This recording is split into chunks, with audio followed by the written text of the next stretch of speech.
I have extra enthusiasm about the future of humanity today. And the reason is because we're right. We're just right. We made some predictions. We're going to go over them today, and they're coming up roses. This show has talked a lot about, so the point of this show is to talk about the psychological engines that go behind the relationships you have to make dollars and contrast them with the relationships we have to make Bitcoin. And it looks like a relationship that we've been predicting for a long time, a globally significant financial relationship, is budding. You can now buy oil and natural gas with Bitcoin. Now that's an easy one because we've talked about that a lot. We've talked about this Russian announcement. Potentially, it's come out now, the announcement that they're going to be able to do it, but we've talked about the specter, the possibility of this happening, but it looks like we're here. We have an oil for Bitcoin market, or natural gas for Bitcoin, and that's pretty exciting. We predicted it here. We don't necessarily want the money going over to Putin and the war machine over there, but the other prediction we had here is he can spend it all he wants on tanks and ships because they don't work anymore. That's prediction number 2. We predicted on one of our first shows ever that you would see a beautiful warship burning and it would be on fire and we wouldn't even know how it happened necessarily. Drones, could be anything. If you were paying attention this morning, the Russian ship Orsk burning in the port of Berdyansk. Don't know where that is, but it sounds like what was going on is because they were losing the tank war in Ukraine. Just guessing here, not a military person, but it sounds like the close proximity weapons weren't working. So there was a lot of fire coming from the sea and the ships. They were shooting it over into the land. That's kind of what you do if you're not winning the close range weapons fight. And so now we saw that ship attacked because it was providing a lot of cover fire. So ship burning, tanks not working. Prediction on this show, a little weird one. Another one that we had that came to fruition today and yesterday. This was the weirdest one of them all. And I actually made this before the show ever started, sort of in my early time in Bitcoin, which was that Justin Trudeau would not only, I predicted he'd win the prime minister role of Canada in 2015, but I predicted he would also become the poster child and the big joke of liberal politics from that era entirely. He would be the symbol of the decay and collapse of an entire ideology. And it turns out he just took a trip to Europe and he went to the European Union. You know how sometimes these politicians come in and they do a speech and another thing and everyone's so polite. So he goes there and he's expecting the typical treatment. Oh, we're in it together. We got stuff in the world. We got to work together and come together. He was introduced that way and it was supposed to be one of these photo ops, but it turned out that MP after MP just lined up to dunk on this guy. They said things like, you are a disgrace to any democracy. Please spare us your presence. And they kept alluding to trampling on people's rights because of the situation with the horse and the protests in Ottawa were one of the Mounties, you know, what used to be a symbol of Canadian civility, why there wasn't a Wild West in Canada because the Mounties had, you know, order and good governance. They trampled a woman on one of her little scooter devices because she was kind of crippled. And he was forced to sit and listen to himself being branded as a dictator and blocking bank accounts of single parents. And a majority of the seats were even empty. So it was empty in there while the few people just laughed at him. And I don't think this is going to end. I mean, he will continue for the rest of his life, be a real big joke. And I'm going to make a prediction now that I can even see a really dark ending. An ending like we saw a few years ago, if you remember this fellow, Andrew Gillum. Andrew Gillum ran in a gubernatorial race in the 2018 midterms in the United States against Ron DeSantis for the governorship of Florida. The margin of victory was 0.4%. There had to be a recall for it. Unfortunately, Andrew Gillum was found a few months later, real tragic personal problems. He was found with someone overdosing who was a male escort and everyone was in their underwear and a lot of stuff was going on. He's a married man. He's since come out and said that a lot of it was because of the loss and some sexually repressed parts of his life. I don't want to get into any part of his sexual life. That's not what we're talking about here. We wish him the best. We hope he gets better. It sounds like a bad deal for him. But this was one of the greatest downfalls of a politician. It will pale in comparison, I think, to what we'll see with Justin Trudeau. From that one meeting we saw in Europe, I think a symbol of where we're headed on his file. And also the Andrew Gillum losing in Florida brings up an amazing pivot. We talk a lot about being in an inflection point on the show, and that's what we're doing. We're contrasting these relationships. So think about Trudeau talking about democracies and coming together while he did that thing with the banks. And here, this is Ron DeSantis yesterday. Believe this, this is a fellow running probably for president. And this is the most compelling evidence I've seen yet to someone who could actually wipe Trump away from the Republicans. Here's his quote. He says, there's a difference between a decentralized digital currency like Bitcoin and what some are talking about doing at the federal level to basically convert US dollars into a digital currency. I think there's a lot of hazards with that when it's centrally controlled. I worry about the amount of power that would give someone in a central authority to be able to shut off access to purchasing certain goods. We'd be in uncharted territory. And we've seen how some of these financial institutions acting at the behest of governments to cut people off. Could you imagine if the federal government actually could control who could go into stores? I know Biden issued an executive order on crypto. I'm very concerned about it. And I think it's something we need to be watching. So this was pretty heavy stuff from a role that you wouldn't necessarily respect governor in the United States, barking for votes, barking for donations. We're used to these folks, but this looked like real insight. And if you, along with this, what I think now is probably the best characterization of Bitcoin I've heard from an American politician, other than the guy in Texas, the Senator Cruz, who does a good job as well. But DeSantis, with what he just did there, quite unbelievable. But I wouldn't even say his take on Bitcoin is what makes me convinced he could actually become the president of the United States. He did something else yesterday that I think everyone's been waiting for years to see, which is he signed a bill to make financial literacy a requisite for Florida graduates. Financial literacy, a requisite for Florida graduates. In his curriculum, you'd see credit scores, managing debt, applying for loans, types of bank accounts, filing taxes, all these different things. And automatically there's an eruption. We don't need that. Why is this new education plan in place? I'll tell you, as someone who was working at a central bank, working near a central bank in the Canadian Senate Banking Committee, but I understood Canadian federal banking law as well as anyone at that point. I had worked for the executive branch of the administration. I'd gone to law school. I had a science degree. I had a liberal arts degree. I had lived all over the world, made different currencies. And I still, at that point, when I got into Bitcoin, had almost no idea about personal finance, none. And it was Bitcoin that ended up teaching me a lot. And while, I love what I'm hearing from Ron DeSantis, I kind of took the Rich Dad, Poor Dad, Robert Kiyosaki lessons to heart when I was first getting into Bitcoin and understanding what was going on. And that basically that I had been not lied to, but didn't understand really personal finance. I understood a little bit about earning money and having a job, and the job should be pretty good, and you should be a lawyer, or that's probably how to make it, or you're a doctor and you go to a good school and you get a degree, and then you'll get an office and you'll get a great job. That was no way to make money, and I had no idea. And when I found Bitcoin and then started learning about what I didn't know, I was shocked, actually. And the Robert Kiyosaki piece, I think, is really good for people in general, and I'll share it with you real quick. And it's really helped me orient my whole way through Bitcoin. So what you do is you think of your job, your W-2 filings. In America, we call it your W-2. It's your salary. That's a wage when you work for a job and you have employment and you're subordinate to a boss. You have a boss. And that usually comes with all kinds of social benefits. So you usually have your healthcare paid out of this piece. It's what most people in the world, in Europe, would be used to seeing when they would look at a pay stub or whatever. So this is what everyone sort of uses. The part that you don't, and that's why I've put this red line here, right? So in general, you're taught about the wages piece. Almost all Americans go and buy a mortgage for a house.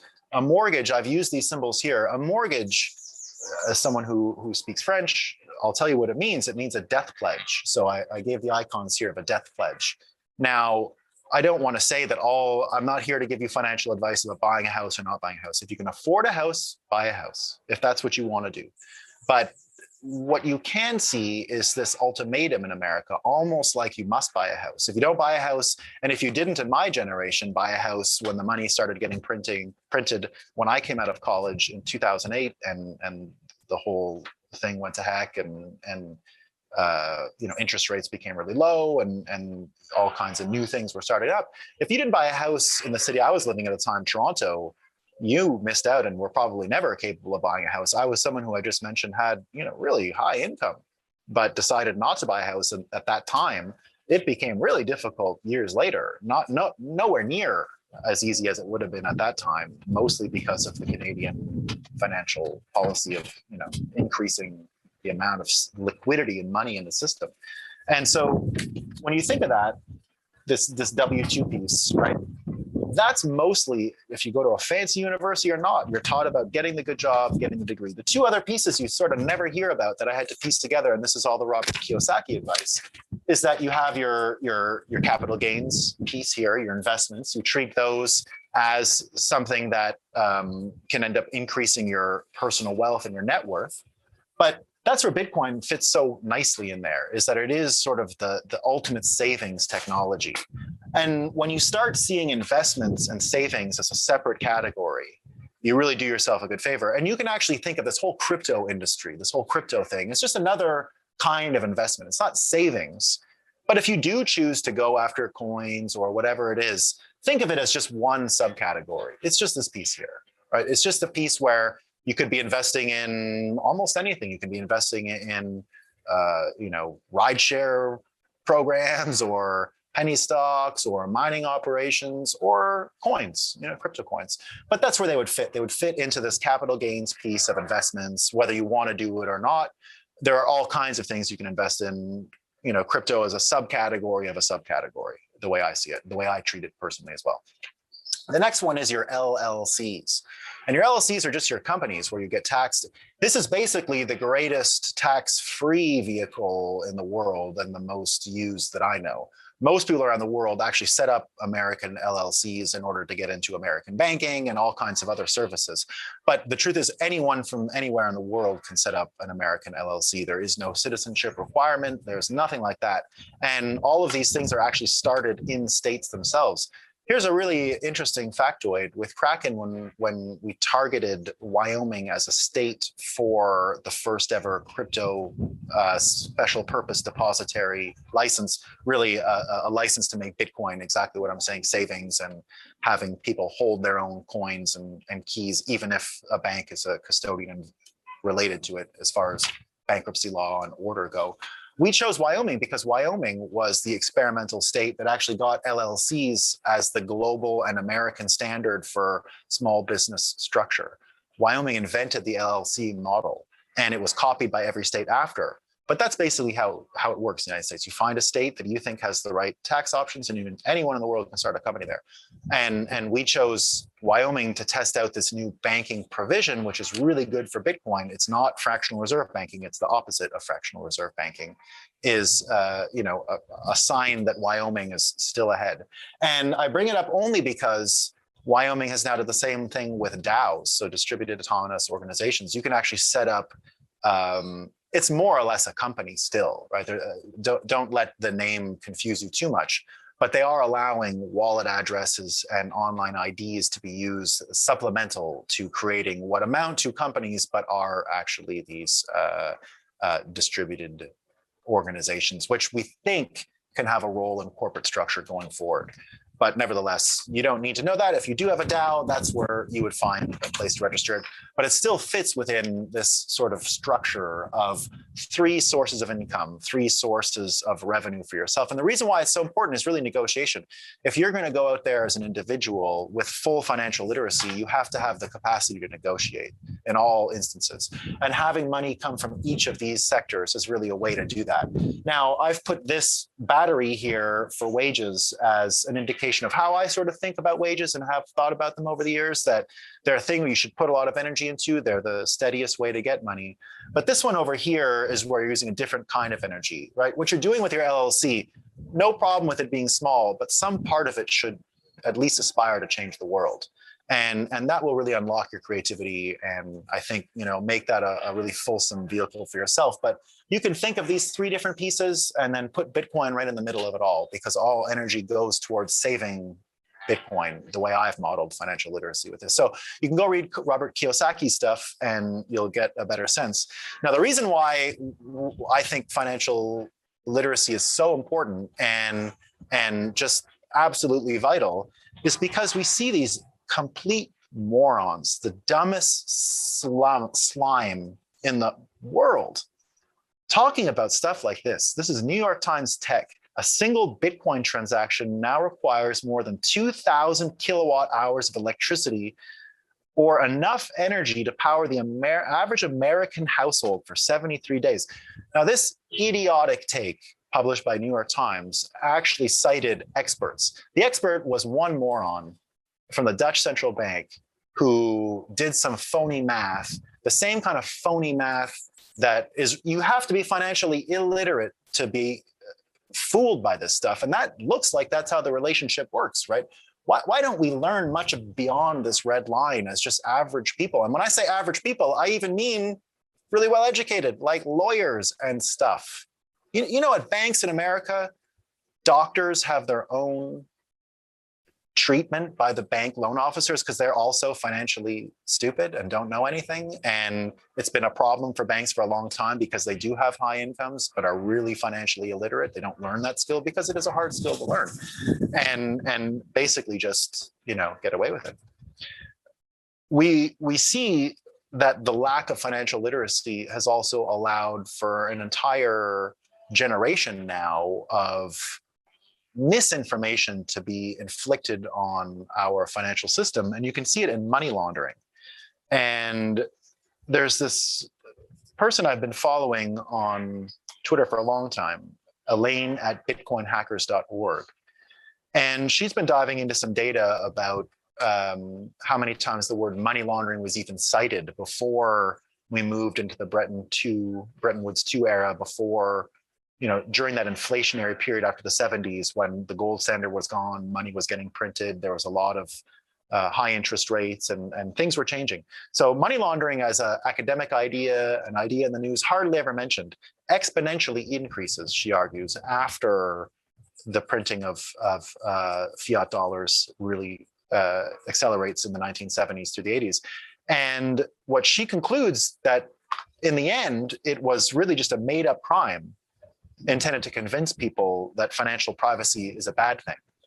And it's really allowed the inability to have any financial literacy has allowed this kind of stuff to perpetuate. So that now you can have the New York Times, and this is from Zach Bohl. He was just looking at the New York Times just over the last month, the articles they've published on Bitcoin. This is just in the last month, all right, just in the last month. These are the headlines. We don't need to read the articles, but here they are.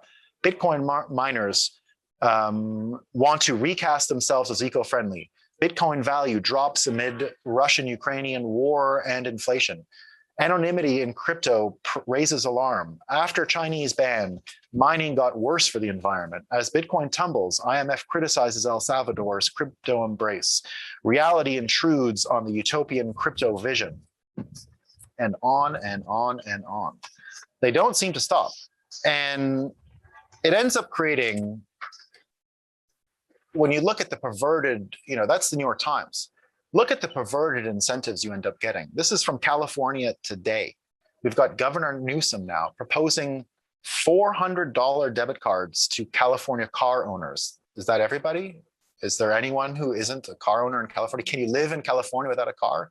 I see Q is saying yes, but Q, I'm not sure how you live. I'm so mad I don't get the $400. I'm sorry to interrupt, but yeah, I don't own a car.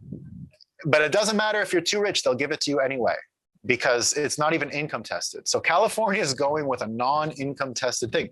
In the end, he's proposing $11 billion in relief, $9 billion, $11 billion relief for inflation related to gas, and to $11 billion for inflation relief, $9 billion for a tax refund on gas, 9 of the 11 on tax on gas tax refund, and 3 months free public transit.